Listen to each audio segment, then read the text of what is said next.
Hey everyone, welcome to the Paid Forward Society, the podcast where we explore the many facets of leadership as we talk to inspiring managers, entrepreneurs, coaches, veterans, and athletes who empower their teams and deliver results. Together, we discover the keys to success through empathy, purpose, and care. I'm your host, Romain Jourdan, and today I am in London.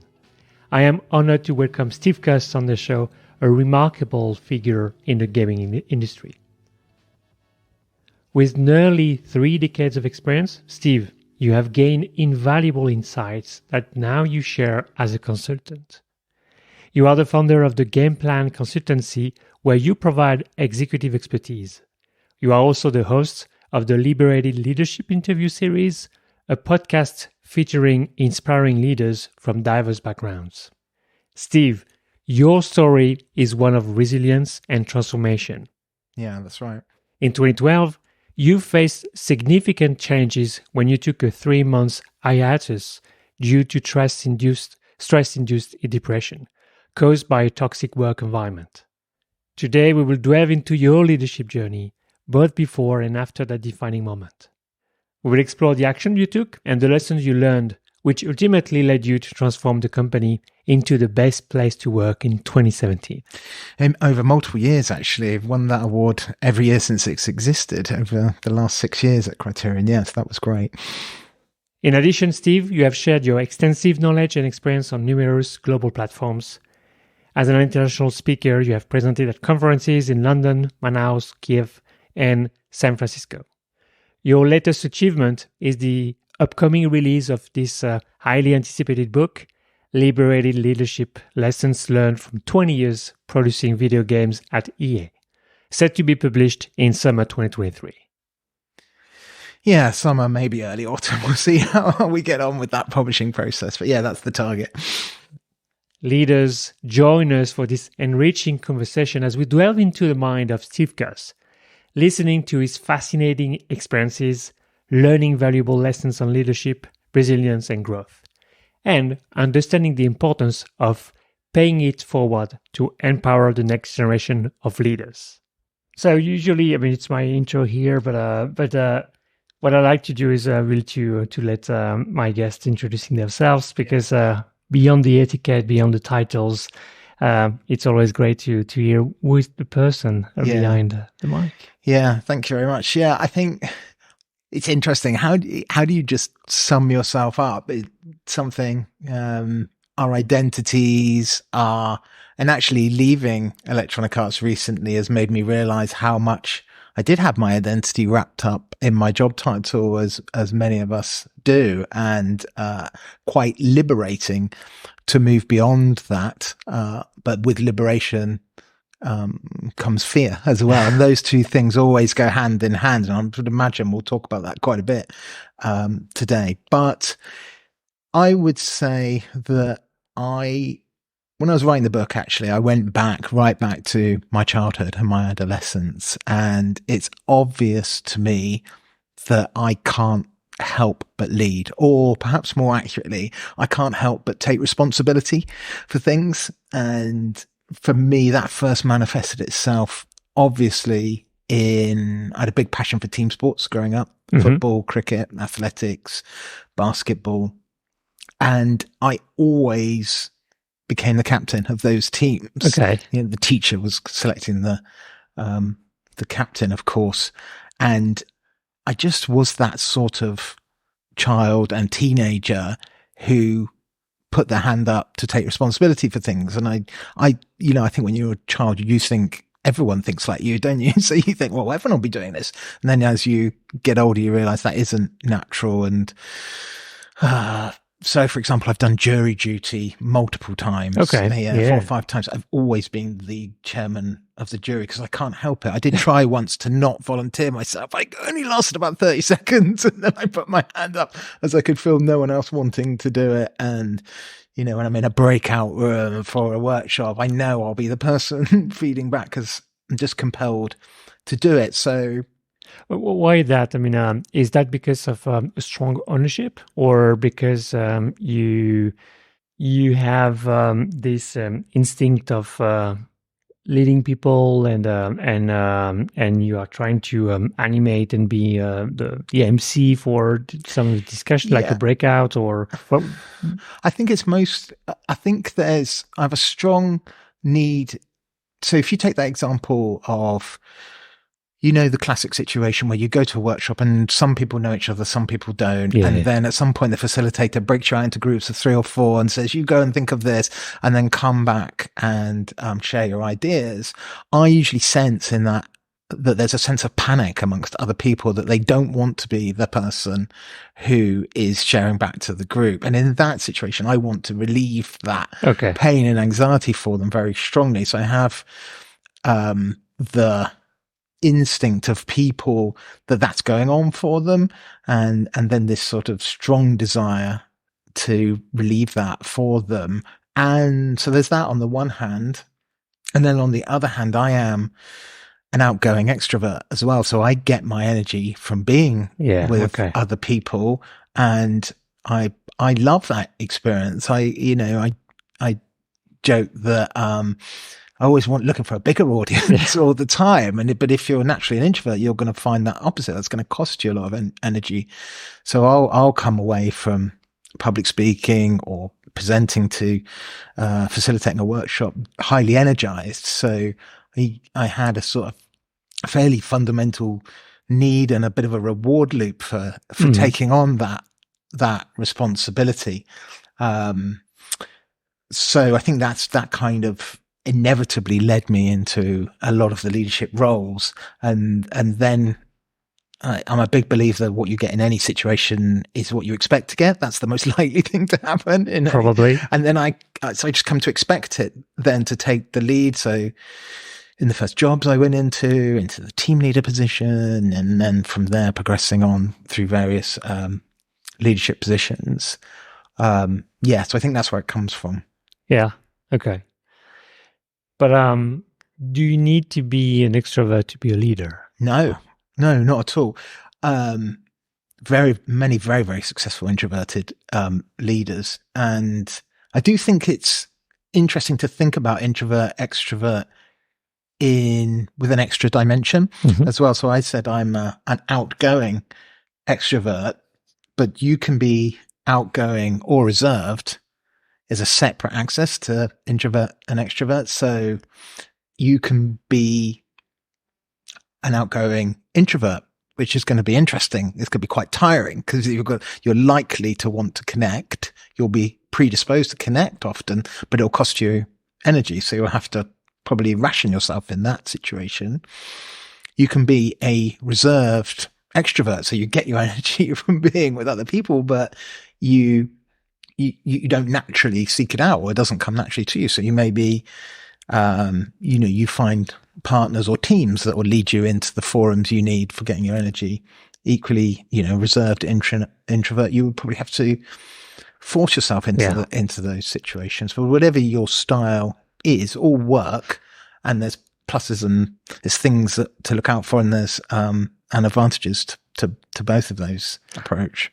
No, but I think what is true, I mean, what people may envision as leaders are those extroverts, so people that are very outgoing and can be loud, and because they want to be on, I mean, they get their energy from others. And so I think I am more on the outgoing introvert, because I love doing this type of exercise and going on stage at presentation, but then my energy is drained. I mean, I'm not not good at all. I need to recharge, and be deliberate about the recharge. And is the key thing to that. And there's, in this world of hybrid work, there's all kinds of things to think about how you would design the rhythm of a week now to favor all 4 quadrants of those things. But as an outgoing extrovert, the thing to be mindful of, I think, and certainly the case for me, is becoming the spokesperson for everything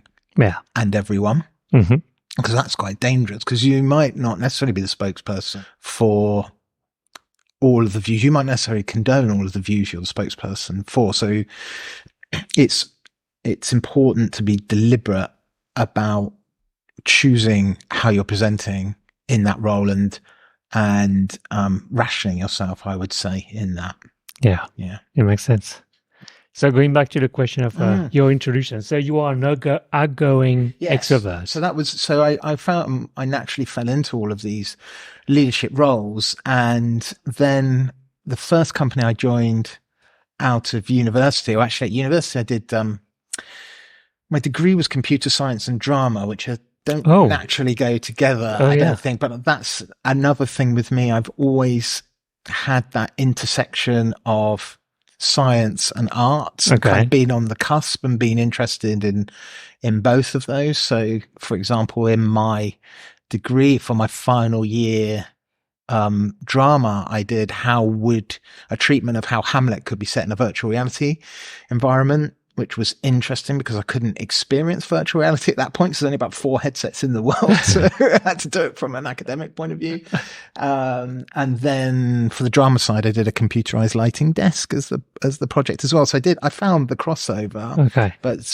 And I didn't know I was inadvertently training myself for the video game industry, which is where science and art meets in, I think, the most interesting way right now. But when I graduated, well, I'd actually learned to program when I had a year out working for IBM in between A-levels and university, and I had software engineering jobs through university. So I actually went to work for a company that made air traffic control simulators for a year, learned C++ while I was working for them, and then moved into the games industry, which was what I really wanted to do. But even doing that, I inevitably came, like a small team leader.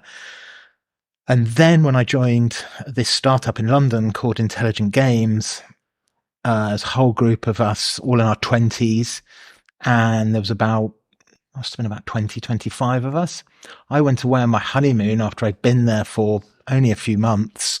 And when I returned, I found that most of the company had left and formed another startup just down the road. Okay. So I then became, with my 6 months experience, like the third most experienced person in the company. And then a few years after that, we did a management buyout of the founder. Okay. And I ran that as a director for 7 years. But I was 23 or 24 when we did the MBO, and absolutely no clue what I was doing, and learned by failing rapidly and learning from those mistakes, and learning from those around. As a leader, or as a leader, yes, and as a director of the company. And that then set in path the next 30 years, where I would always be the oldest and the most experienced person, even though my experience at the start was very short. So it was a real question of learning as I went, very much so. And like I said, lots of failures along the way. And that... Give me examples. So, what type of failures? So certainly, I remember one time, like really early on, one of the first time I ever gave someone feedback. I wasn't giving someone feedback. I was giving one of our managers some feedback on one of the people that he was managing. Oh, okay. And I said, look, here's some things I've observed, and you maybe want to give some feedback on this aspect of this individual's work or that. And he did it. And then about 10 minutes later, the individual came to see me in the office and said, if you've got anything to say about me or any feedback from me, give me that feedback directly. And I went, oh yeah, of course I will. And he left the room, and I thought, no, I won't. Why, no, I was doing exactly how it should work. Why have I just agreed to him that I would do that? That would be one example. Because the manager said, okay, so Steve said, told me, Yeah, the coaching should actually be to the individual. Look, if you're going to give someone feedback based on what I've said, you have to own it. Yeah. And that remains true, obviously. But, these is guys in their 20s, because it was all guys at that stage. I didn't stay that way for long, which was good.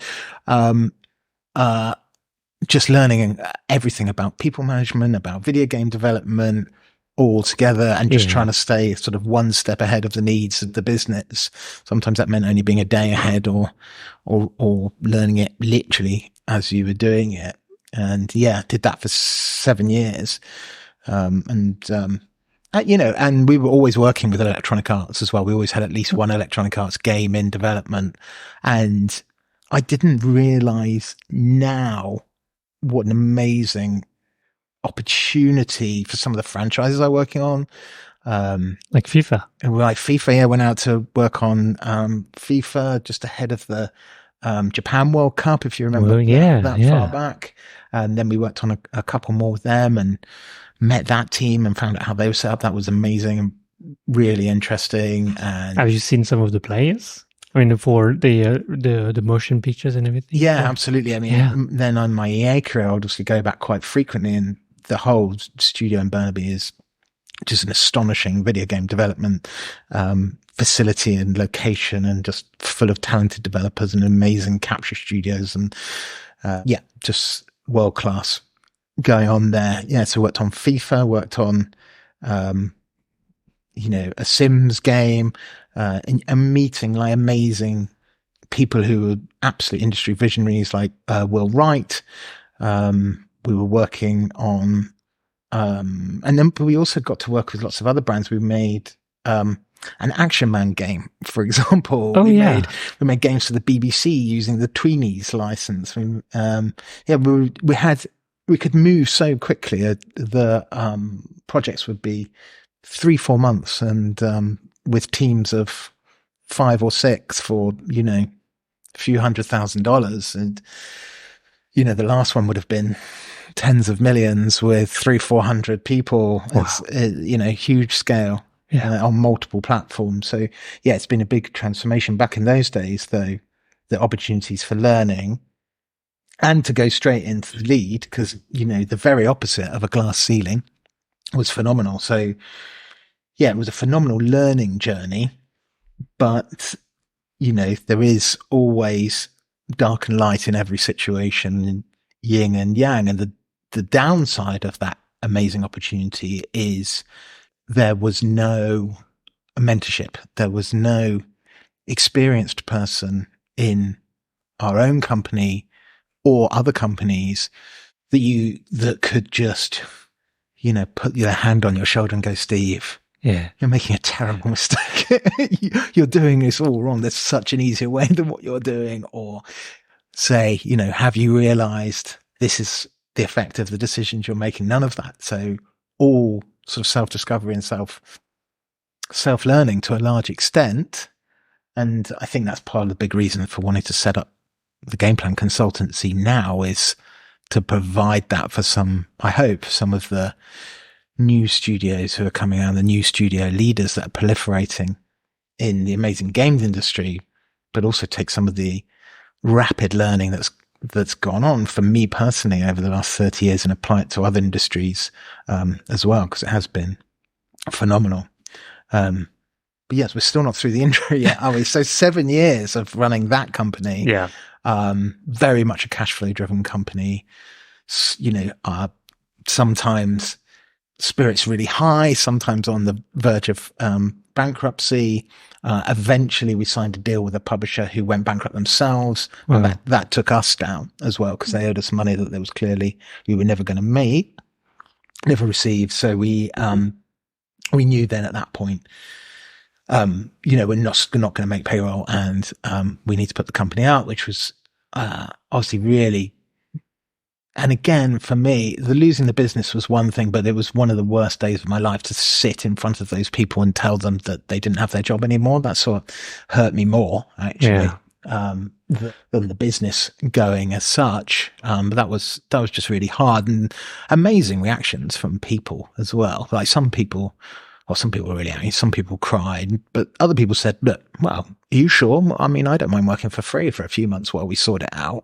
And you're like, well, that's phenomenal, isn't it? That people would respond that way. So that was kind of the worst and the best day of my life in many ways. And I actually had lots of friends at Electronic Arts and considered to set up again, but there was a great opportunity to go and work, with what was EA UK at that time. They were making the Harry Potter games, and they wanted someone to come and run the central technology group. And I did that, and that was super interesting. Got me connected to other central technology groups, and I got to travel around the rest of EA and meet people who are doing amazing work on games like Madden and FIFA. And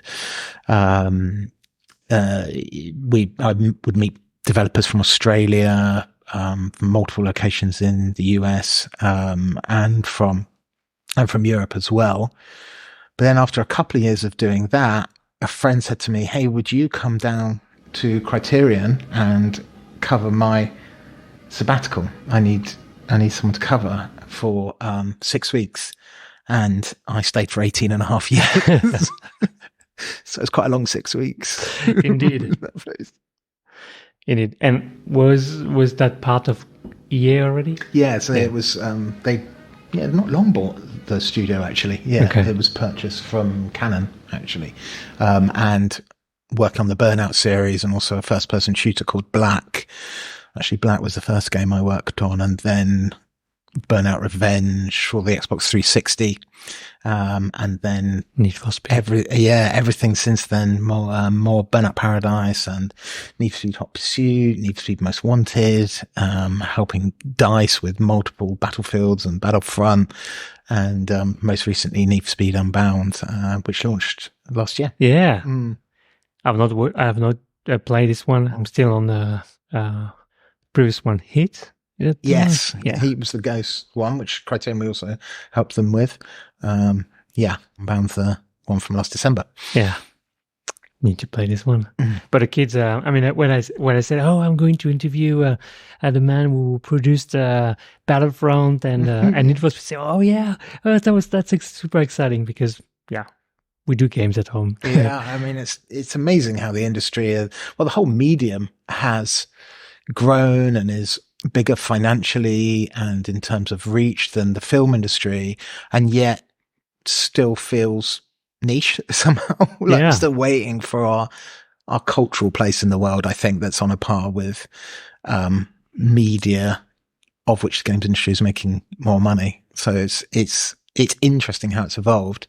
Certainly if I think of my generation, we'll still think of video games as a kid's activity. When, there's so many awesome interactive products out there played by people of all age, genders, race, creed, whatever, Clearly. And now with the rise of esports and everything, it's super interesting. Yeah. And now augmented with AI, that's going to be super cool. Oh yes. Well, we could go down a rabbit hole talking about that. But we're here to talk about leadership. So thanks for the intro. Let's a bit deeper into. Let's dive deeper into your journey as a leader. I mean, you mentioned several times that you quickly moved to a management role. Yes. And so can you tell more about that? I mean, what was your first experience there? Yeah. So at Intelligent Games, obviously as a director of the company, and again, in this spirit of making things up. How big was the company at the time? 50 to 60 people, but that could allow us to do 2, 3, or even 4 projects concurrently, which is crazy to think about now. Even a mobile project would consume all of those people. So you were 23, and you were the director of a company of 60 people. Yeah, with 2 other people, and trying to learn all kinds of things. I remember going on finance for non-financial directors at the Institute of Directors here in London, and looking around thinking, I'm much younger and not like any of the other people here, but I do need to know this because I've kind of signed up to something I didn't know I was signing up to. But and just doing every role. On one of the games, we did a golf game for Sony, and I, without really questioning it, made myself the producer, the project manager, the tech lead, the game designer, and I managed everyone on the team. And I was the director of the company as well. And, it's just destructive, massively destructive to my mental and physical health, because I couldn't think all about anything other than The job. and the project. Yeah. And everything was me, and I had my whole sort of identity wrapped up in it. And that was marriage threatening at the time. It was all consuming, but I didn't realize, again, this is where a mentor, that kindly mentor would have been awesome at that time to say, Steve, maybe you want to give some of these roles to other people. But I had a discussion with another leader. He's the CEO of a company, Nicolas. That's episode 2, where basically he told me that he didn't realize he was, leading the company, was creating the company from the ground up, so a bit different than you, and but he had to make everything work. So when you are in a very dynamic environment, not a very established company, but something like yours, like your studio, where basically you have to sometimes go day by day and pay the bills and everything. Yep. So you have to do everything. So that's very difficult. Are you a leader in that? Are you managing people in that sense? I mean, do you have time for that? It's just you are in surviving mode mostly, right? Back in those days, I would say no, not in the sense that I think of it now. There was no structured feedback in the way that you'd need. You weren't deliberately going on a deliberate path of growing people. You weren't facilitating the development of individuals as people and as professionals, which I think is super important. Didn't even realize that was a thing at the time. It was just like, we're going to make this video game and it's going to be awesome. So basically getting shit done. That was really, And the focus. And because everyone was in their 20s as well, there was very little expectation of that. People weren't comparing it to other things. They were, they were as excited and passionate about what we're doing as well. I remember one time an engineer called Ben on that golf game, actually, he wanted to put a certain feature into the PlayStation 1 version. And I said, no, we're not doing it. We don't have time left to do it, because I was also the project manager. And he stayed all night and slept under the desk and put it in the next day. So, but it's in there now, so you can't say there's not enough time to do it. Okay, so that's different to a lot of developments where the job is to stop people putting things into the product that you don't want in there, or you maybe don't think should be in there, rather than trying to persuade people to add work to your products or services. It's a different concept, I think, there. But would you keep all those hats as a leader now? I mean, you were the producer, the tech leader, the program manager. You were in charge of people. You were probably in charge of signing contracts with. I was, the business side of it too. I did want to do all those things, you know, and it was amazing learning. But I wouldn't recommend doing them all at the same time, or that could be a structured development path over a number of years now. But now I wonder how possible it is for someone to do that, because you need so many more people even to do a relatively simple game on one to ship on one platform. Okay, is that because of the complexity of games and absolutely, the complexity of the games, the scale of assets that have to be built, in terms of 3D modeling and texturing and character animation and audio, and even though lots of those things are quite democratized and service driven now, you're still going to need a fairly chunky core team to put those things together. And if you knew what you knew now, but you were back in the 80s or 90s when you started at same complexity of games, would you do the same? Or no, I mean would I? No, I probably would, actually, but it would be an equally bad decision, if you know what I mean. Because I do remember, even on that game, thinking I probably shouldn't be the technical lead for this, but I had the sense even then that it's going to be my last chance to do it. I had that sense I was never coming back to those roles that I was drawn on towards those leadership positions, which So did turn out to be true. Was it the problem of letting go? Yes. Yeah. Yeah. And it's difficult when you are technical to let go. Also, it's somewhat of, but it's letting go of, it's kind of FOMO, the fear of missing out thing, that I had in my, I don't know where that was coming from, but that was just my perception that this was the last opportunity to do it. It wouldn't need to have been, but I somehow had that sense that it was, which did turn out to be true. On the next game, I did less of it. Yeah. Got myself a little bit healthier.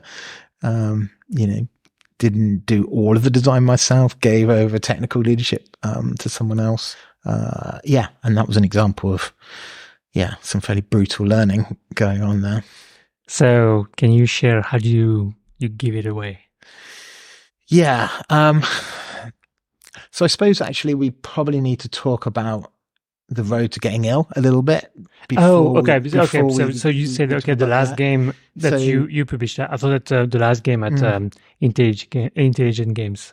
No, so then I joined EA and then moved to Criterion, as I said, and I'm wary, actually. I wouldn't say that it's the environment that made me ill. I don't think that's, I'll tell you why I wouldn't say that. What I would say is it was the perfect environment in which for me to become ill.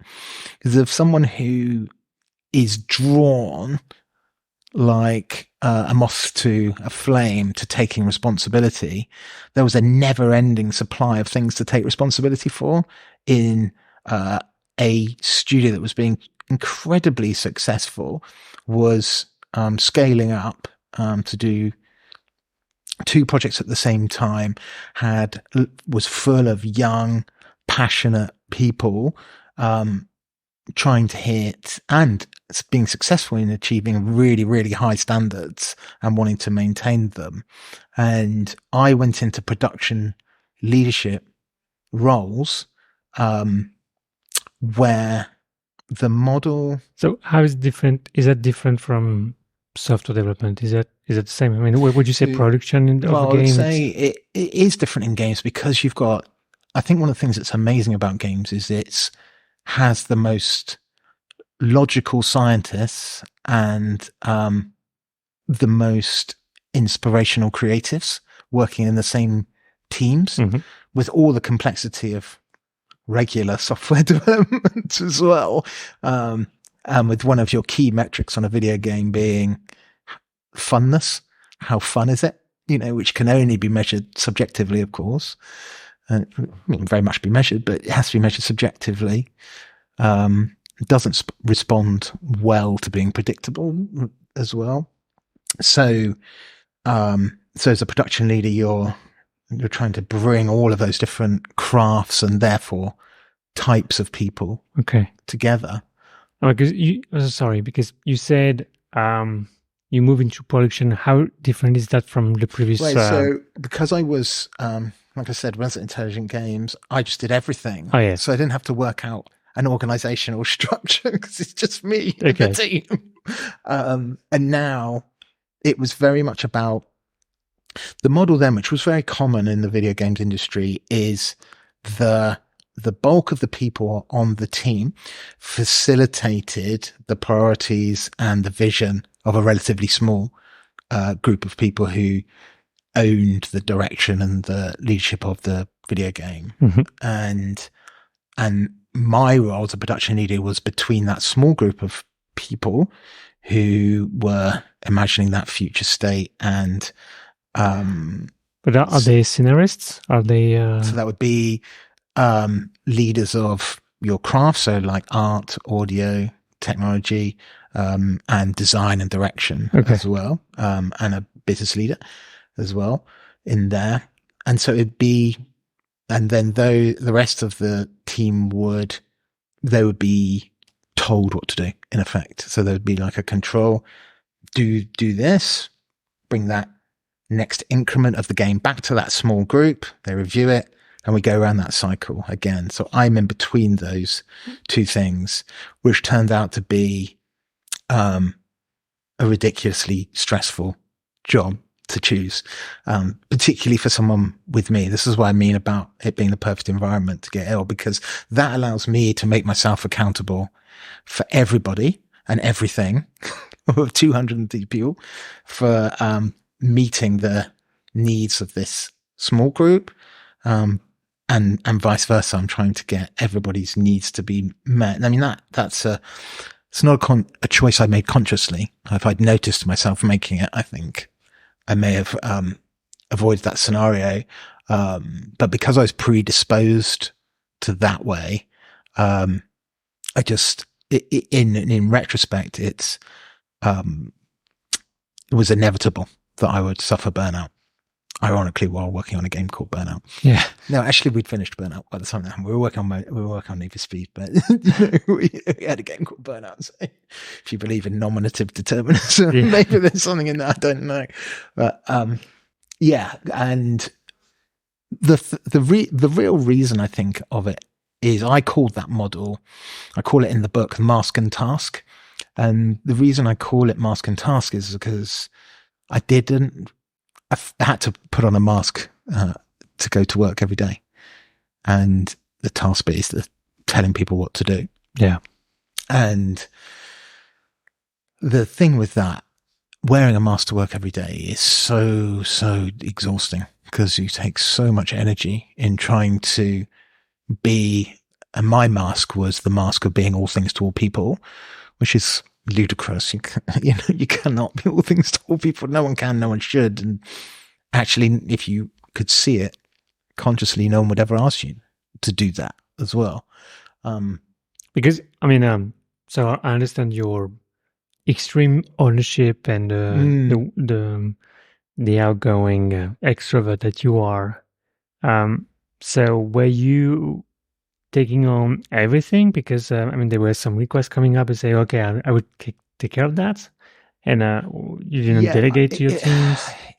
It was less the doing than the cognitive load. That was the real thing as well. So because in this situation now, you effectively have become a translator between all the issues of execution for a large constituency and people doing that, to all the issues of the business and the creative side. And those two things have to effectively, they are in two different languages. They need to be, I mean, they're all in English, but the points of reference are so diverse and complex. You're pointing myself as the translator between all of those things, which are also moving at different latencies as well. So the creative is updating usually way quicker than the execution. And so they get out of date with each other. The execution is now could be executing something which is no longer in sync with the creative direction, because that cycle has moved on, and haven't even noticed that there's a difference between the two. So it's really the cognitive load. But everything would have to go through you? Everything went through me, pretty much, yeah. Okay. And so, and I designed it that way as well, which is really quite tragic looking back on it, because of this need I had. That's the way I wanted it at the time. And I had lots of talented and good people around me, which were also helping with that process, and heavily involved in it. But for me and my expectation I was putting on myself, even if it was even if that cognitive load was spread organizationally, I still made myself accountable for everything. So that's what I mean by it was kind of inevitable. You just can't keep that. Yeah. How many people did you have? Then how big would the team have been there? Sort of in the 150 range, something like that. Okay. 100 to 150, I think. But then wider out into the organization once you include quality assurance and localization and all the other units you need to make a modern video game. Yeah. And you're responsible for everything, or just you're responsible for, well, I shouldn't have been responsible, but you end up making yourself responsible for the relationships, at least with multiple other groups. And yeah. Have you read the team topologies?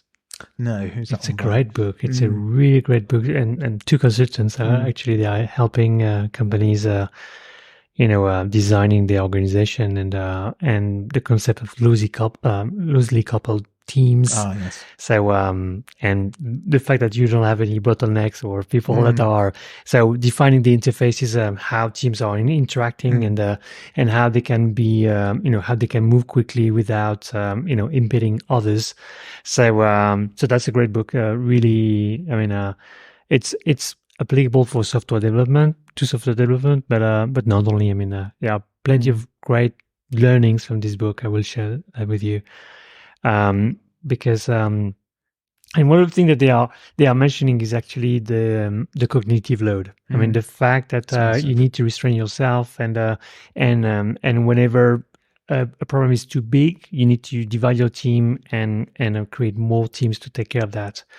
And also they are using some psychology studies that shows like the Dunbar number. Yes. So or for sizing the teams, so for having high trust teams, and so the fact that you need to limit, but also you need because you limit the cognitive load of that team, and whenever the cognitive load is too high, then this is the time when you need to split up. Yeah, and also, I think another factor in there that's not really talked about that much is the emotional load as well. And so if you are going to make yourself accountable for the whole person, then it's not just cognitive, because that sort of suggests the lie that we just think and act, and we don't. We show up as people with emotions and needs, and it affects our performance massively. Of course it does.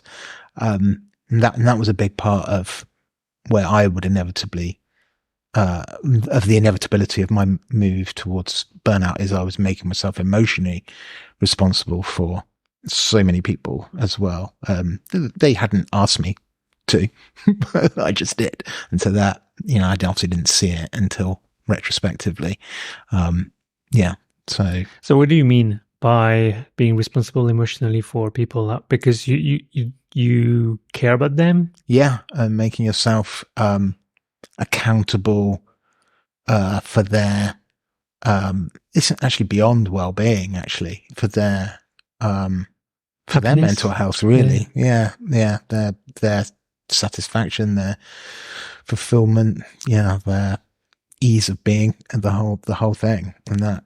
Oh, that's interesting. So would you say that it's not your role as a leader to do that, or not to be accountable? Right. So it's pretty nuanced, I think. So I think that you are definitely accountable as a leader for creating an environment where people can bring them whole selves to work, and where they're comfortable being authentic, when they have, we're talking about psychological safety, really, where, when I think the best definition of that is Amy Edmondson's of people are prepared.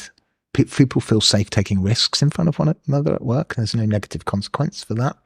So that definitely is your accountability. You're certainly accountable that people are treated with respect, that people are recognized for their whole self, regardless of their background, their culture, their gender, their sexuality, their age, any of those things. That I definitely think you're accountable for as a leader, but you're not accountable for their, and it's actually absurd to try to make yourself accountable for their personal emotional variability that we all have. And my experience is that, that will make you ill, actually. You'll put yourself under so much stress that it's because you absorb. Yeah, you can't, and you don't even know either, right? Because it's a highly volatile and variable thing. It's an absurd thing to make yourself accountable for.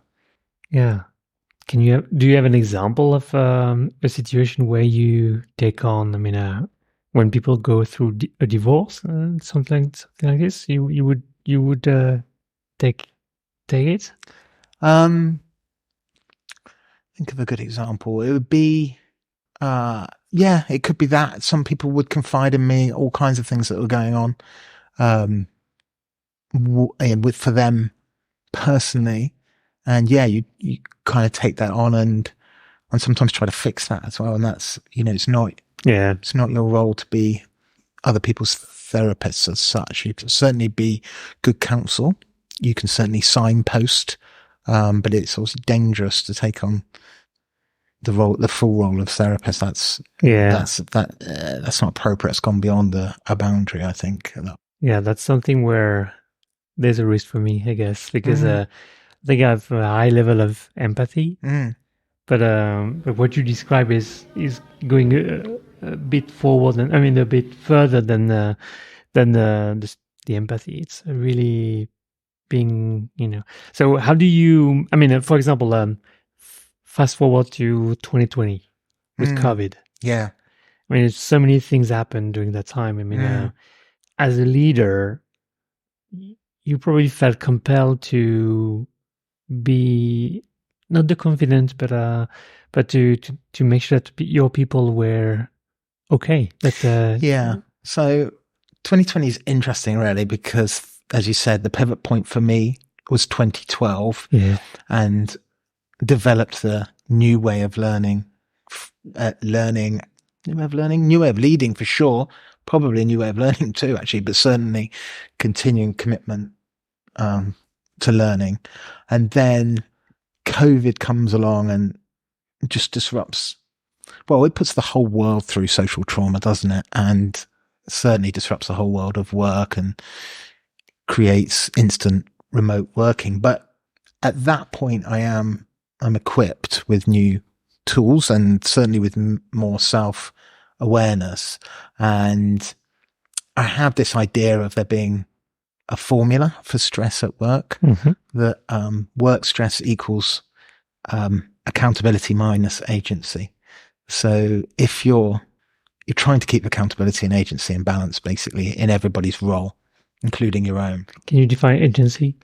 So the ability to execute on the responsibilities that you have. And that could mean do you have direct influence over certain priorities or the way certain resources in your company are used, the authority of your organizational role. They're all parts of your agency. So what Daniel Pink refers mastery? No, I think that's something different again. Mastery is, are you in a role that is kind of in that spot between what you know you can do and just short of what you know you can't do? That's the mastery zone in there. Whereas agency is like, it's the things you have either direct control or direct influence over, which you need to execute the things you're accountable for. My insight, and you'll probably guess this from where this conversation has gone already, accountability, though, is two things. There's the accountability of the role, what's actually expected of you, and then your personal accountability. What have you made yourself responsible for? And so I'm always looking with people I'm mentoring or coaching for the split between those two things, because and you'll see it as like, is that personal accountability being set at a healthy level? What you're asked to do, or I'm going to set my bar up here. Now, it might be healthy to set it a little bit above what's being asked because you want to grow.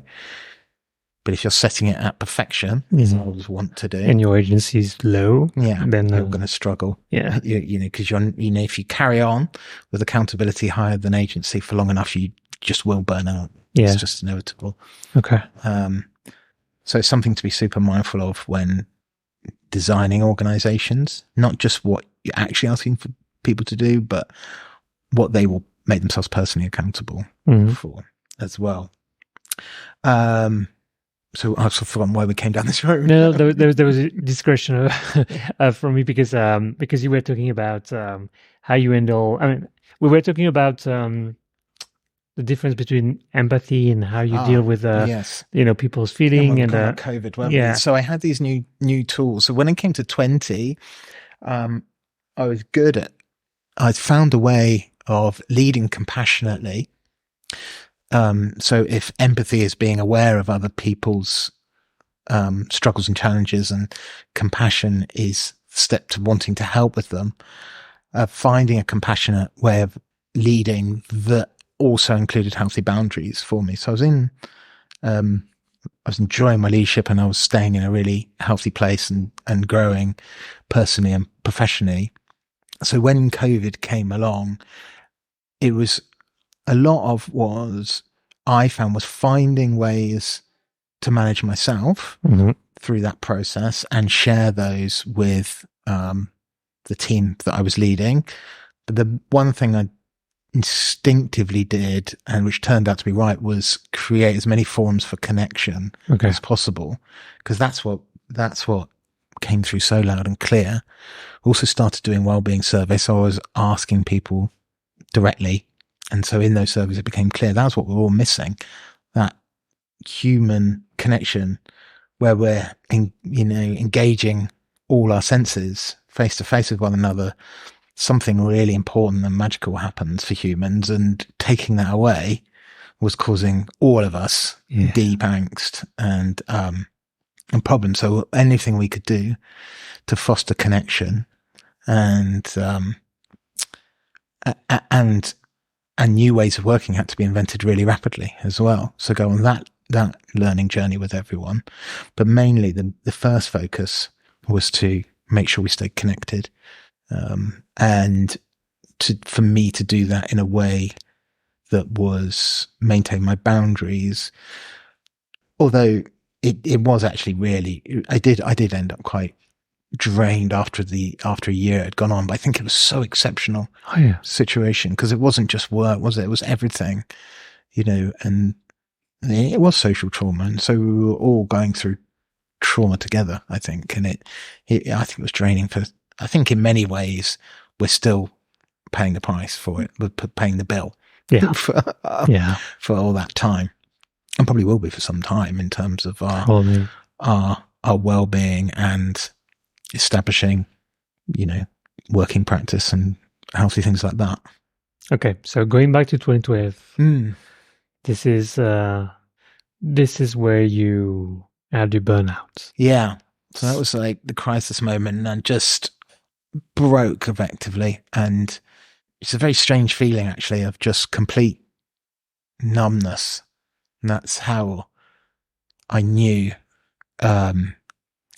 It's strange that it can happen just in one moment, and I can actually remember the moment of a good friend at work just on a walk out to go and get our lunch, and he just said to me, "Are you okay? Don't seem yourself." And just that one question, for whatever reason, was the trigger for me to go, no, I'm really not, and I'm done.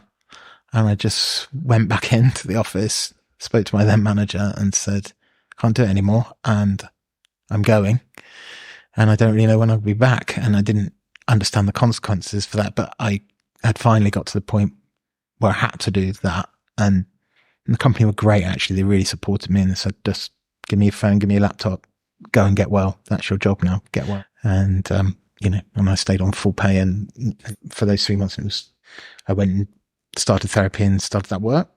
But if I may, how did you recognize that this was the moment where it had to stop? What was? I think it was that numbness. I think it was when he said that, because I'd had this compelling drive to be responsible for everyone and everything, and it just wasn't there all of a sudden. It just wasn't. And then what I now know is that there's a very physical thing that goes on there, is that your amygdala in your brain, which is like the regulator valve for your emotions, just blows and stops doing its job. So that's what the numbness, that's what depression is, all those lack ofs. And until you take some combination of rest and medication, just rest in my case, for it to start doing its job again, and then hopefully you'll start to get well. But I think that's what had happened. That was probably the point at which my amygdala just gave up. And the way it manifested was me not having that usual drive to take responsibility and be accountable for all things, just wasn't there. Okay. And so I was like, go on. I can't decide things. Shouldn't be here. Yeah.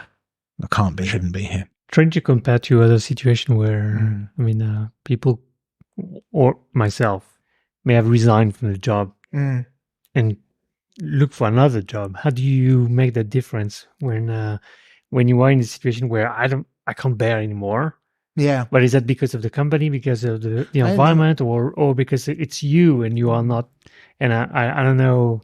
no, I hadn't stopped loving the job at all. I Yeah, hadn't stopped loving making video games, and hadn't stopped loving the team either.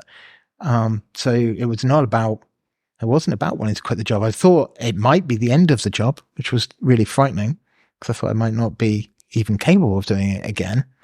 But it was a case of, now it's a case of, I can see now it's a case of just not being able. Like if it had been a physical thing and I'd like broken both my arms and I couldn't use the computer, which was key to doing the job, and it took 3 months for them to heal, then I would have taken 3 months for them to heal, wouldn't I? And then I would have come back to work. And that's actually what did have to happen. I had to take 3 months to heal and then started to come back, but, come back with a very, very real awareness that things had to change for me personally. I had to change the way I lead fundamentally and operate. Otherwise I would be getting ill again. So, okay, let's talk about that. How did you, what's your journey since 2012? I mean, what were the different steps that you took to get, so like the hero in a story, you have this crisis moment, and then you are on path to coming back. So, what was the path? What was the learning moment? So there was in your movie sense, there was a plot development that was really interesting in that, there was a change of leadership at Criterion, and I became part of the studio leadership team, and also we got a chance to sort of rebuild and redefine. For a while we're supported by Electronic Arts in doing that, and so we went on a period of really rapid experimentation with how we worked,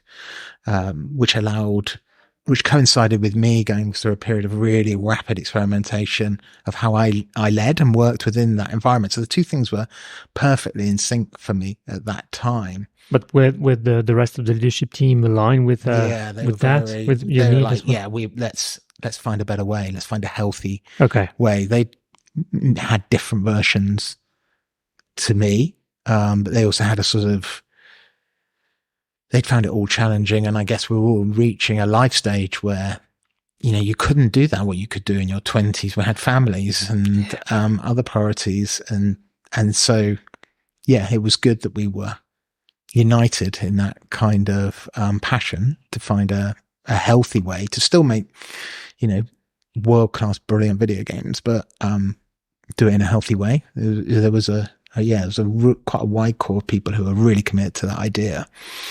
And so the next few years were like super exciting as we did a lot of experimentation with how we worked. This is where we got heavily into the Daniel Pink stuff. I was reading Drive at the time.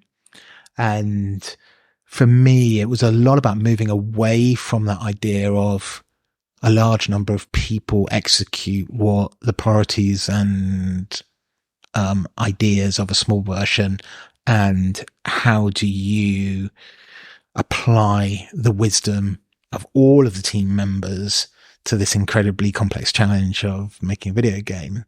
So that was like a flip, and then and that means that you want people to be engaged and motivated in spades, really, what we call hyper engaged teams. And I don't know what put me onto it, but I read Daniel Pink's Drive at that time, and became quite evangelical about implementing that.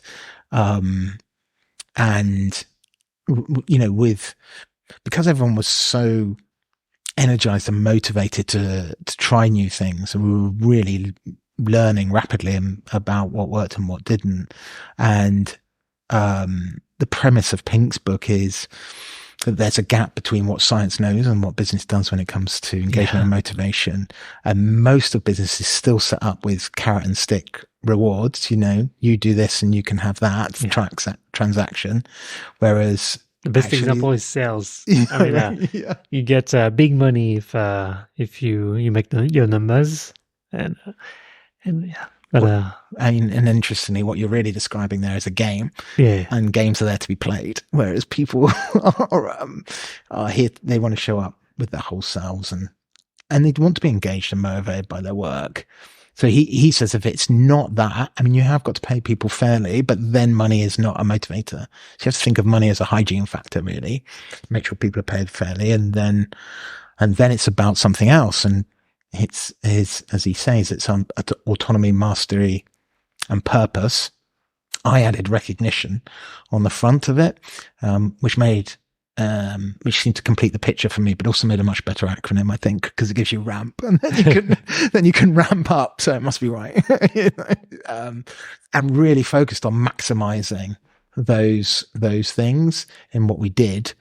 And, yeah, it was exhilarating, actually, the rapid learning we did towards those. Okay. Those so things. I would like to dive deeper into that because, ideas in the book are great, but how you implement that it's the secret sauce that make things happen.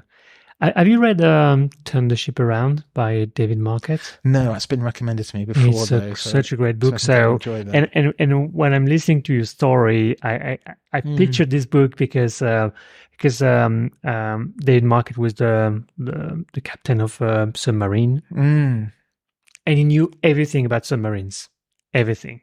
And he was assigned, to take the command of a submarine.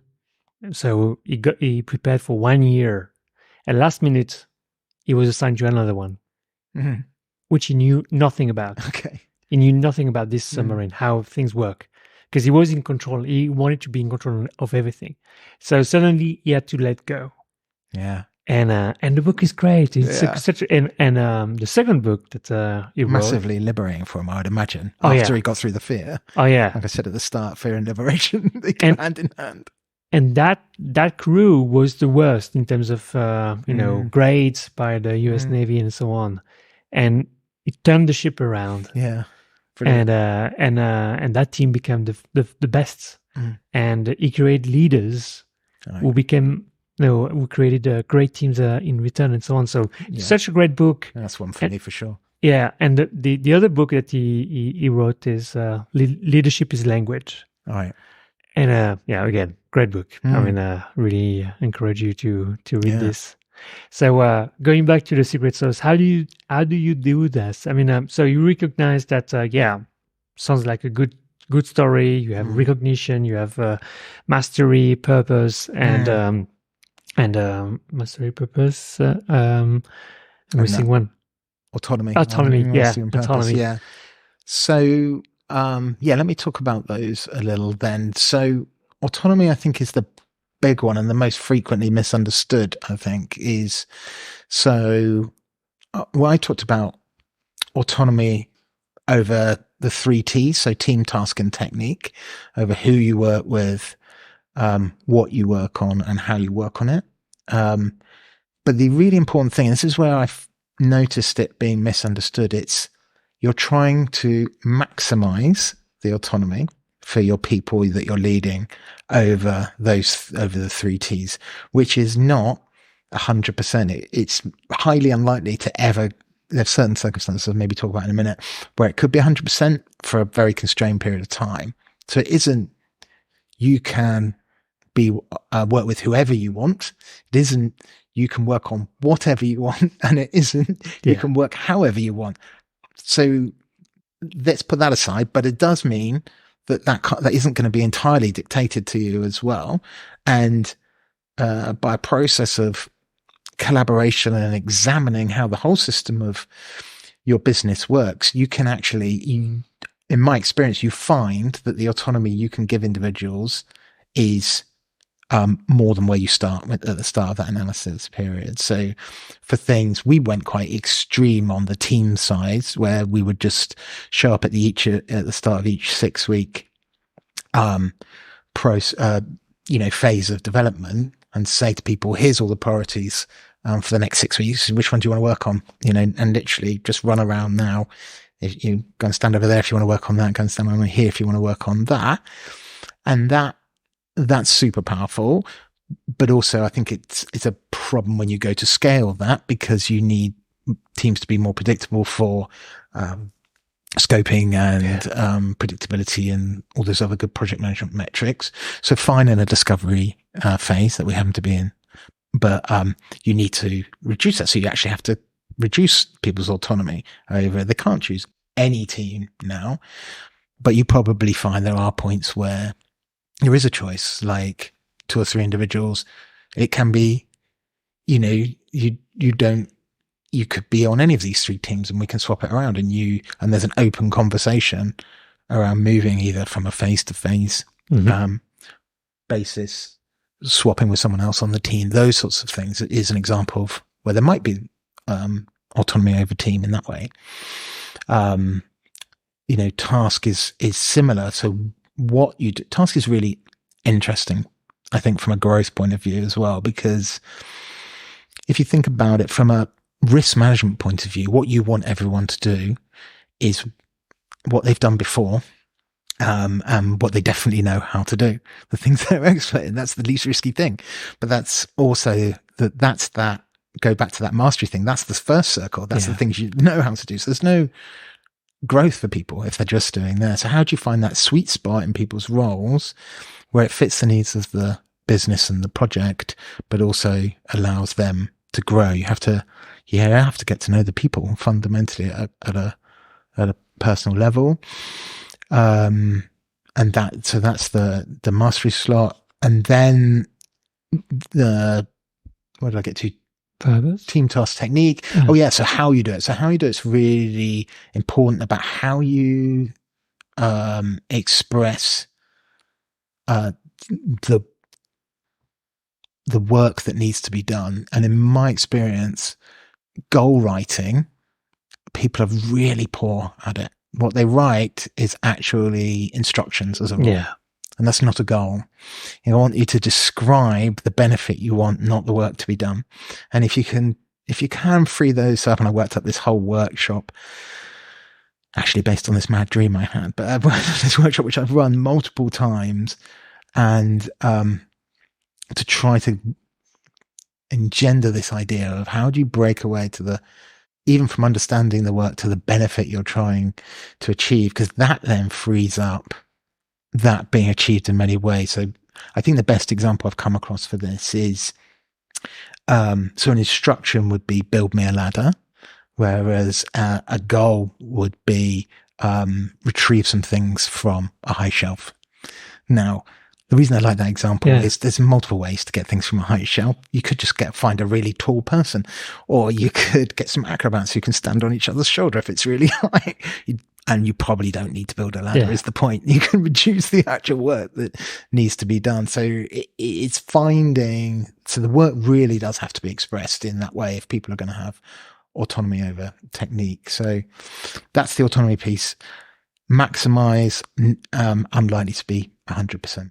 I did say there was one exception, and that was having a day or sometimes 2 in each 6-week cycle, where you say to people, now just do anything you want for these 2 days that you think helps company, you or the company, and that classic sort of 5% time idea. And people do all kinds of amazing things in that time. I think the only constraints we put it on is you have to share it with at least one person at the end of the 2 days. That's what and Daniel Pink describing at Canva, the FedEx days, always and deliver. Which is great. And Google is known for that as well, and a couple of other companies. Yeah. And so, and that's then mastery. That's the autonomy piece. Mastery we've talked about. Purpose is really interesting, actually, because purpose is the need for people to attach their ideals to something that's bigger than themselves, which I think people are increasingly looking for at work, which they don't find in the old institutions that used to provide them in society.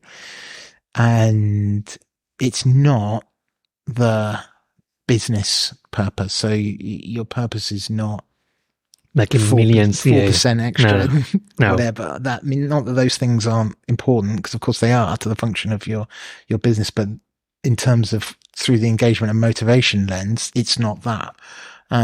For us, it was, you alluded it to your question earlier, this idea that we could make amazing things that people would love interacting with, but also do it in a healthy way and set a new standard for that. That was a purpose that united a group of us together. And that, then it's like, yeah, I can attach my ideals to that. So how do you define that? Because I've run a couple of workshops like this. It's difficult because... how do you define healthiness, do you mean? No. How do you find the purpose within the group? I had an interview with Franco Banfi where we discussed exactly that. He works for Decathlon, the sports good company, and they work as groups on defining visions like this and purpose. So they have a purpose for the company, which is well known. It's they want to make the sports available to the many. Yes, that's their purpose, and that's a great mission. Yeah, but regularly they review that purpose as a company altogether, as in altogether. So the 100,000 people that they have in the company. So okay, so my answer to that is that the mission and the purpose are probably not the same thing from the individuals working their point of view, and the way you present your purpose and values is probably the opposite way around to how you discover them. So what I mean by that is you would typically say, so in that example that I gave, we're here to make world-class video games in a healthy way. That's our purpose that we rallied around at that point. And from that, we have these 4 or 5 core values expressed as terms of behavior. Then I break those further down into principal behaviors, because culture is behavior, right? It's how we show up at work every day. And then from there into what I would call observable behaviors. So, and you and I like to express them as it's not this, but this kind of thing. It's not telling people what to do, but establishing goals expressed as benefits. That would be an observable behavior. So if you did see someone telling people what to do, you would say, in our culture, we don't do it like that. We do measuring benefits that we can observe together. So that's how you would typically present it. I actually think the way you establish it is complete reverse of that. So there's a workshop I run, and is one of the friends of the game consultancy, of establishing your core values based on your best day at work. Okay. So you get a group of people together and they just talk about what their best day at work is, and you establish from that how people were behaving when you were at your best. From there, you get your themes. From there, you get your principal behaviors. And then that's really interesting point where you can say, so what is it then that we value? What is the common thing that we value that is why these behaviors create our best day? And then at that pinnacle, you can actually, I think it will become obvious to you what your real purpose is. And you've discovered it from a process of mass collaboration around what the best day at your company looks like. And I'm confident it wouldn't be what you thought it was going to be when you set out on that process. So it's a really interesting process. It's sort of like, my premise is you already know what your values are. You just probably haven't expressed them or distilled them from the collective wisdom of the group, which is like I said, it's a big thing for me and how I lead now. So hopefully the sound would be better. We have people laughing around. So I really like that idea. But okay. Thank you for that. I'm sure that you have read Simon Sinek, right? Big fan of Simon Sinek. He expressed things so. It's just a great communicator, isn't he? He's got a great way of selling his own ideas. And helping you sell your ideas. But he's a great storyteller as well. I mean, the way he talks about. I mean, I learned about David Market and turned the ship around because of thanks to Simon Sinek. Yeah. He talked about it in Leaders It Lasts. Yes, great book. Yeah, and but the Infinite Game also is about purpose and defining this purpose, or how they call it, how you call that? He's a big on start with why, isn't he? And Yeah, people- start with why was more, about you. I mean, Yeah. although he was discussing about Apple and the People Wright don't- brothers and Martin Luther King, but it was really from those people. And then, but in the Infinite Game, he talks about how do you call that? It's the Yeah, he is very good at distilling.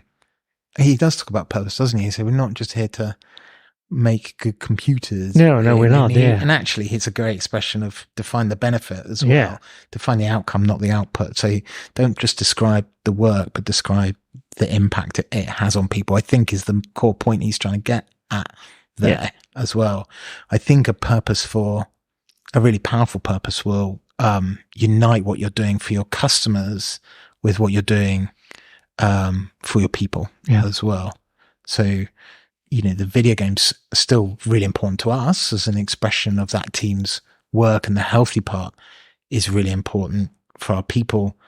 I would argue ultimately that it's important for the players, because I think every game you make is a reflection of who you are when you make it in some way. But yeah, to keep those two things embodied in the powerful purpose, I think it makes it resonate more with your wider organization. Yeah, I agree with that. That really makes the difference. It's not easy though, and no, it isn't. Yeah, when I joined the team some years ago, and I struggled to define that. I mean, with the team to define that purpose, it was really hard. And maybe because we were very distributed and we couldn't meet because of COVID. So yeah, that is tough. But yeah, because the team before that I created in another company, I spent a lot of time with my team defining, okay, what were their values and our mission and what we wanted to do. And team size was great. We were 10 people and we were moving super fast and delivering, and we were all going in the same direction. I didn't have to say anything. We knew exactly where we were going. Yeah. So everyone, and I have a very diverse team in terms of skill set and background. So that was cool because everyone would take ownership and drive things. But when I moved to the other team, when I moved to another company, and then I had to lead this team, and that I did not hire for. Also, I inherited from a much more common situation, right? I'll just ask you a question. Did that, you said you struggled with that. Is that because you had the belief that you had to provide that purpose, that had to come from you individually as the leader? No, I struggled to run the workshop that would lead us to that. I didn't mean to create that, define the purpose for us, but I wanted to use the recipe that I used previously in my other team, and that worked pretty well. And I was so energized after that series of workshop where we defined that, and we got things done, and that was really a thrill. But when I moved to this new company, and we couldn't meet in person, I think that was probably the problem. I think so. Because for 1 year, I've never met the people. Yeah, I think especially for something like that, because you are asking people to share not just their professional selves at that point, but their, why are you here? Yeah. Obviously you need to get paid and all of those things, but why are you really here? Yeah. That's where the gold is for that, or that purpose stuff. And that's a vulnerable act, to reveal yourself in that to people. And so it's much easier to create the safety for that to happen when we're all physically together. Yeah. It just is. And I think the other thing that was going on during COVID there is anxiety. Anxiety destroys trust. Anxiety is the biggest trust killer there is. And there was anxiety everywhere, wasn't there? We were actively being told that every other human is a potential threat to you. Yeah. And they were. Actually, it wasn't a made up lie. Pre-vaccine, that was the case. So there was a lot going on there. It was tough. But so And maybe I wanted to do too early. That may be the reason, but you need to create that trust environment for that type of discussion to happen. So there's a mix of, I mean, you can't show up day one and ask people to be vulnerable because they don't know each other. So what is the recipe to success for this type of? So I think the number one thing is the leaders need to model the behavior. And I know that kind of sounds obvious, but it's such a fundamental truth for me of leadership of, the best way to build trust is to act in a trustworthy way over and over and over again. Unfortunately, one failure is very expensive in trustworthiness. And one perceived failure as well is the issue as well. But then, so if you want vulnerability, you're going to have to demonstrate vulnerability. And that is quite hard for leaders as well, because the received wisdom is one of strength, and that vulnerability, particularly for men, unfortunately, equals weakness. And most cultural conditioning will tell you that you're not supposed to be weak, you're supposed to be strong. So there's a lot of sort of conditioning to fight there. But Brené Brown does a fantastic job of explaining this in that wonderful, I think just the most watched TED Talk there is, actually, where she breaks it down, and she points out it's the birthplace of human connection and creativity and loads of other good things. So there's big rewards for vulnerability, but not easy and doesn't come naturally. But also, I think, a great precursor to trust. Yeah. I think one of the point where sometimes I'm struggling with, often actually, is what in your presentation that you did in, I think in San Francisco, practice 3 patience grasshopper. I'm struggling with that. I mean, repeating myself several times, it's hard. I mean, and I maybe it's a bias I have, but I have a great memory. So when you tell me something, usually I would keep it fresh in my mind. But I see the need for repeating. But I need to be better at that, because because people are not necessarily in the same meetings that I am. Sure. And they don't have all the context. So whenever I say something, they may think about it, and then since they don't have necessarily all the context, they may not understand all the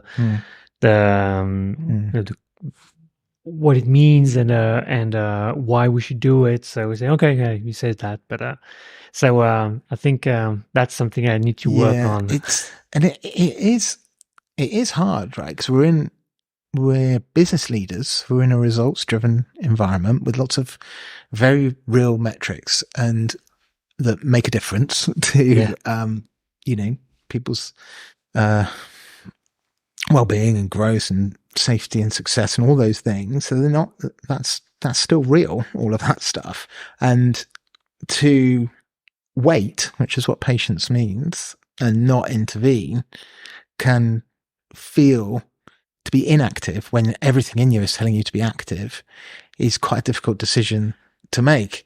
And of course, it is, like all things, leadership is as a judgment call that you're being paid to make.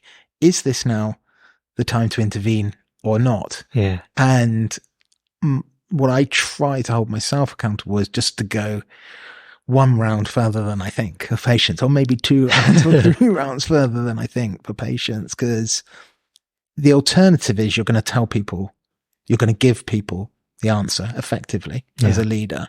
And there is absolutely a time for that, letting people struggle for something where the answer. There's definitely a point where you're not serving them by withholding your wisdom and insight and knowledge. but there's also a point where providing it too early, you're going to miss the fact that they've got a better solution than you, or that there's a third better solution than either yours or mine. You're going to miss that. So it's a judgment call tutored by experience that, of course, you'll get wrong from time to time of when to intervene and when not to. But it's joyful when you're just thinking about intervening and then there's a breakthrough. Yeah, that's true. That is so joyful. Yeah. And the breakthrough is to something you're like, it's not what I thought it was going to be. It's better than I thought it was going to be. That's fantastic. That's good. That's a happy day.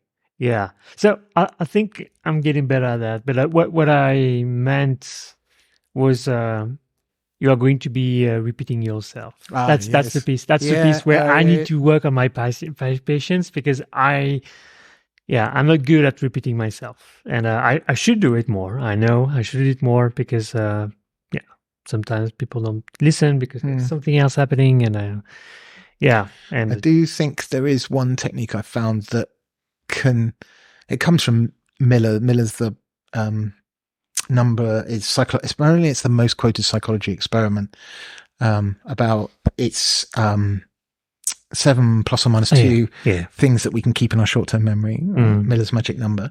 And so I think I keep seeing it pop up in many other things. So maybe that's one of the reasons we have to keep repeating ourselves.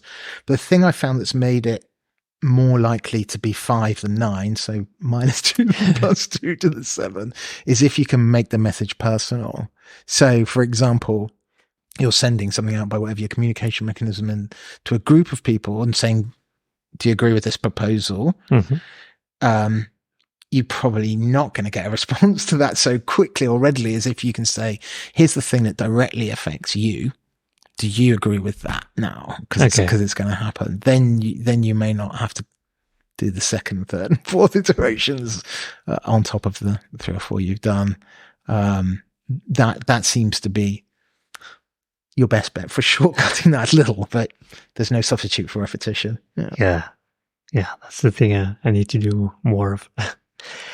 I wanted to move to your 7 key pillars of liberated leadership. Can you tell us more about that? Yeah, so this was then, like I said to you, the old model was this mask and task, and this was a model of healthy leadership for me, and a way of applying the wisdom of the team to the problem. So it being about, still recognizing you have hierarchy, that doesn't go away, but applying the collective wisdom more effectively, and therefore going quicker and being more productive, as well as being more engaged and motivated. So I replaced the old method with some deliberate phases that would typically start with focus and presence. So focusing on now, because especially in video game, but I would imagine in all projects, it's so easy for the destination to cloud and encourage bad decisions about what we do right now. Whereas the only thing we really control is what we do right now. And of course, you've got to have a project plan and all of those good things, but bringing that focus to right now is quite liberating for people. From there, a deliberate step about, so that's practice number 1. For practice number 2 is to inspire belief widely. And it's funny how that step gets missed out so many times. And so of just assuming that people believe in what you're doing. Is that linked to the purpose? I think so. I think it can, your purpose is one of those, but this belief is, you're probably doing something innovative. You're probably doing something in most of our business lives, regardless of our industry right now. We're trying to do something to gain a competitive advantage that hasn't been done before, or reach a standard we haven't achieved before. So you have to convince people and yourself that it might be possible. So you can point to why you succeeded before, and you may be looking at, some ways things are set up that would maybe detract those beliefs, and don't deny them, but still inspire that belief. And I think having a quiet ego is really important in that so you can listen to others and find out what their issues are. And this brings us on to trust. Trust can, and with the attendant psychological safety we've just talked about it extensively, inside that belief will allow you to move on to that thing I talked earlier about, setting that ambition in the mastery zone, where we're managing the outcome and not the output. And getting really rapid feedback on what we're achieving. And then that's both on the work and as a people as well. So, always recognizing that we're developing a product, but we're developing each other as well. And then as you learn about what you've achieved in this latest iteration of the work, in our case, a game, it's how you respond to what you discover. And do you respond to it with an aha or oh no? You've got to. There's always going to be times when oh no, right? But trying to maximize the times you can meet that discovery with an aha. And my mantra for that is the only true failure is failure to learn. So we can fail as many times as we like, as long as we learn and grow from those failures and limit the number of times we're having the same failure. Hopefully never, right? Even that might not be achievable, but that's what we're looking for in that. And from that discovery, we can be back to the start of the cycle of focusing on now. And what that does for me, rather than the mask and task, because wearing a mask to work that I told you is so painful, means that personal authenticity can underpin this whole style of leadership, which is a tricky one. Should we get into personal authenticity? Because it's a big one for me. Because I think a lot of people are, when I talked about this, think of what I mean by that being that you've got some version of yourself to which you're being authentic or which you're being true. I personally don't believe that. I think there's sort of past you, the accumulation of all the experience you've ever had.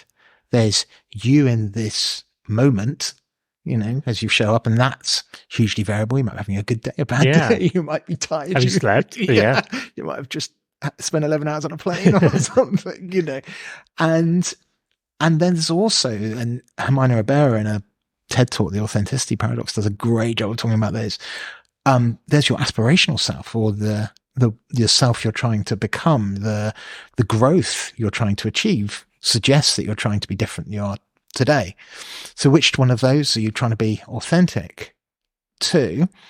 And so that to me debunks the idea of a single self to which you're trying to be true. So what do I mean by personal authenticity? For me, it is you are, from all of that, you can edit the person you are on that day. So performance is still valid. Yeah. The best part of yourself that you want to present for the purposes of that context that you're in. But no, you can't add things to that aren't in there. You can't pretend that you're something that you're not, or most importantly, from my point of view, that you've had an experience that you haven't had.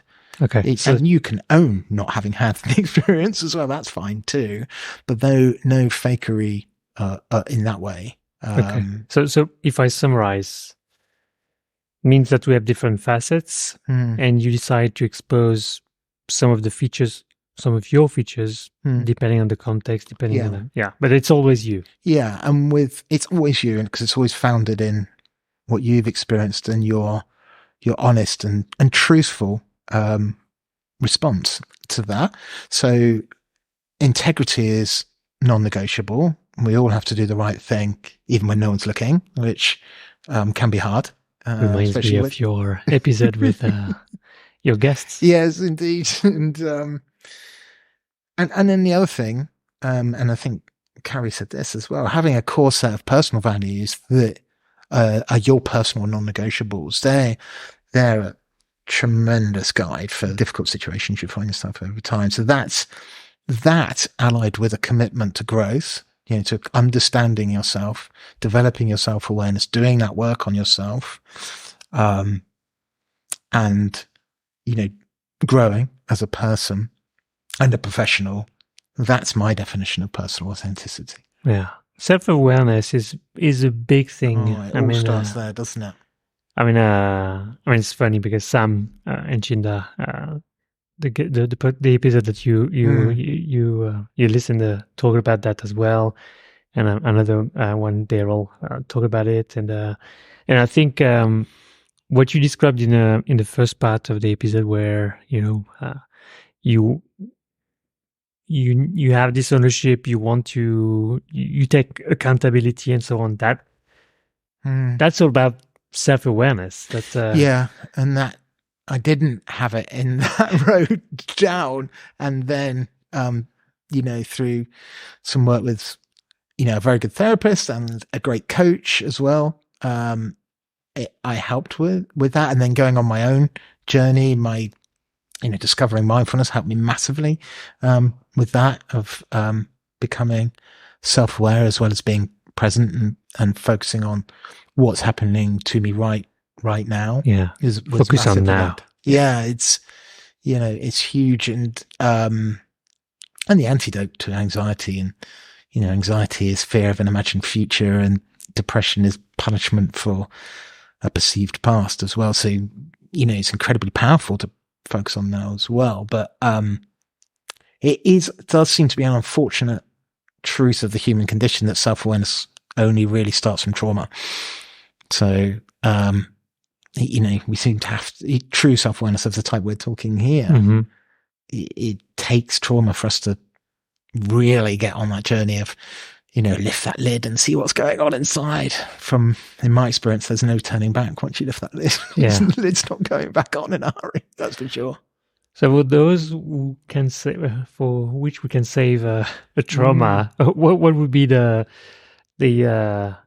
recommendations? Well, I would say a mindful practice is a great way in. I mean, I think the work Google have done on the Search Inside Yourself program, making the connection between mindfulness as a training tool for emotional intelligence, I think it's a fantastic insight. And, not least because emotional intelligence from Goleman's work, we know, is most likely to be the indicator of high performance. If everyone's at the same hard competence level, it's emotional intelligence that will single out the really high performers, the superstars. So it's a smart business move to develop your emotional intelligence as well, which is going to start from self-awareness, from which mindfulness is the best tool. I'd advise anybody to embrace that. At least give it a go. See if it's a thing for you. Mm-hmm.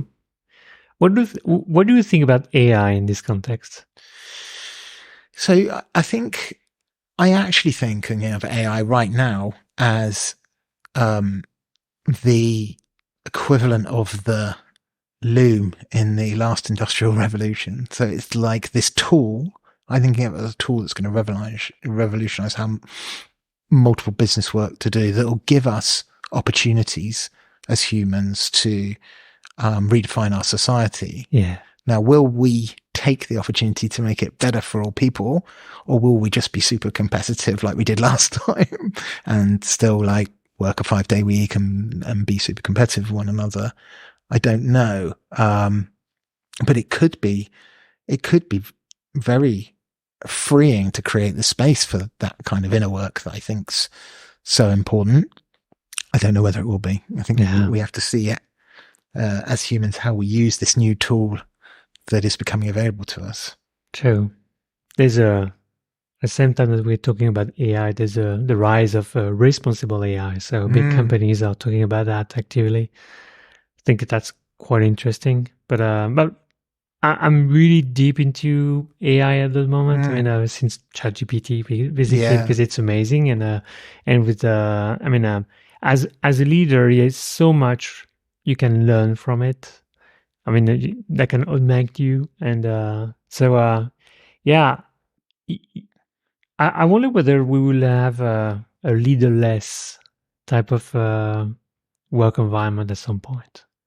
If you give true autonomy and people are able to get mastery, and you decide altogether on the purpose and the way you go, and if you have AI that helps you to look at the metrics, look at the the environment, say, okay, you are still in the same direction, so go, you can go, or no, you need to direct, which a leader is, or maybe a manager.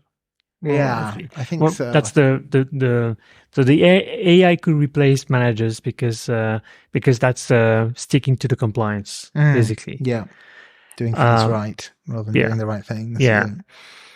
But I wonder for I think it depends what your definition of leadership is. I think I like the definition of servant leadership, which inspires my model of liberated leadership, being find out what people need and get it for them.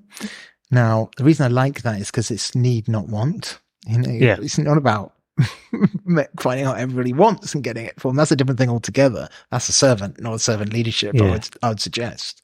And from that, it implies judgment. So I think the currency of leadership is decision making and judgment, and that's the service that as a leader you often provide is a decision. And we talked earlier about finding that tipping point of intervention being a key judgment call, but also so that is a key service. But the other part of it is this inspiration and recognition that comes for building this trust and belief that I just talked about. Is so inherently human.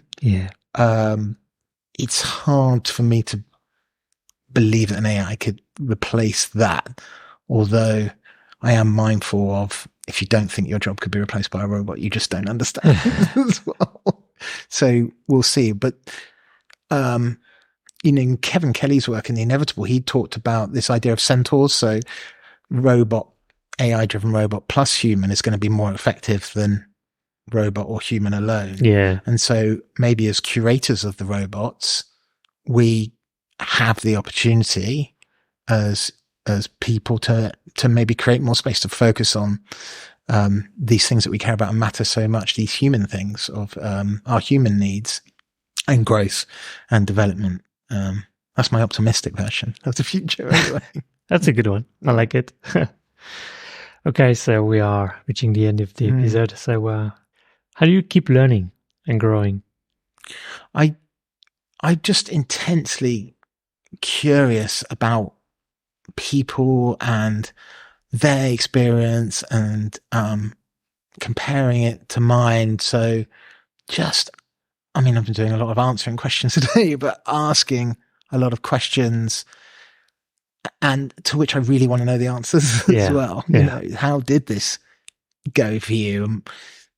Does this seem true to you? It seems true to me, and trying to work these things out collaboratively with people.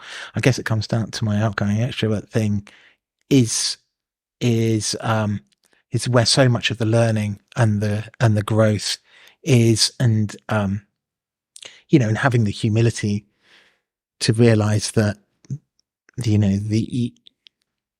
never going to be. Is it humility? But I find it reassuring to know that you're not the finished article. You can't ever be the finished article, because is this it? I don't want this to be it. I want to know more. I want to try and improve some of the things that haven't gone so well. I want another iteration all the time of all the things I've learned, and I just find people so interesting that and their experiences, and so much wisdom and knowledge out there to be shared and read. Listen to. Listen to for sure. And I find it really inspiring personally. So I'm really drawn to it. Yeah. So we mentioned a lot of books, but would you have one in particular that you would recommend to someone, to anybody? Or it could be other resources, TED Talk, I would say it depends on. I'm a big believer in meet people where they are. So it would depend what stage you're at, and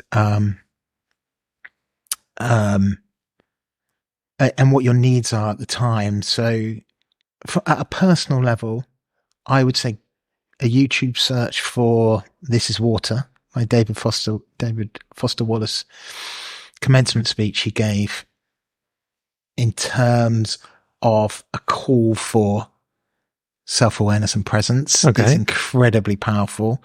I can rarely watch it without crying. It's not least because of his personal experience as well, which I'll let the listeners go on their own journey of discovery with. That's something amazing. I think as a book about leadership, I would probably actually say Dare to Lead by Brené Brown. I think she puts a case for leading as a full human very articulately. And I find so much of what she says resonating with how I think about that. Yeah. I think those two I would give, but there's so many great ones out there. If you want to get into mindfulness, then I'd go with John Kabat-Zinn, Full Catastrophe Living, or something like that. There's just so many great books. Yeah. All right. How can we hire you for coaching? Yes. So at my website, www.thegameplanconsultancy.co.uk, you can go to my contact page and connect with me from there. I love to meet teams, video games, other industries, people doing complex and amazing things, looking for new ways to lead, new ways to operate that creates hyper-engaged teams to deliver world-class results. Yeah, I'm super excited about that. Okay. In the UK or I'm up for traveling. I think a lot of the work, as we discussed, probably does need to be done face to face. There's probably some things that can be done remotely, but yeah, I'm UK based, but I'm also up for traveling as well. Okay, cool. And last question, what other leaders should I interview next? Or who would you recommend? So there's a guy called Rami Ismail who is a massive advocate for getting opportunities for developers from underrepresented cultures an opportunity to get their work out to the world. And he at Game Developers Conference does a talk every year where he spotlights them. It's just one of the most powerful things I've ever been to. So I think he'd have a really interesting take on an interesting leadership journey that leaders would enjoy. Oh, yeah. Your listeners would enjoy hearing about from the video game industry. Nice. Thank you. Thank you for sharing. Thank you for all this time with us today and meeting me in London. Yeah, no, I've really enjoyed it. Thank you for inviting me on for this interesting and stimulating conversation. It's great. Yeah, thank you so much. And looking forward to reading your book actually when it's released. Thank you. Thank you. Cheers. Bye-bye. You stayed until the end. Thank you for listening to this episode of the Pay It Forward Society. If you enjoyed it, please subscribe and share it with at least 2 people who would benefit from this discussion. Your support helps me reach more people and make a greater impact. You can also help me get discovered by leaving a 5-star rating and a review on your favorite podcast platform. I appreciate your support and look forward to continuing this journey with you. Bye.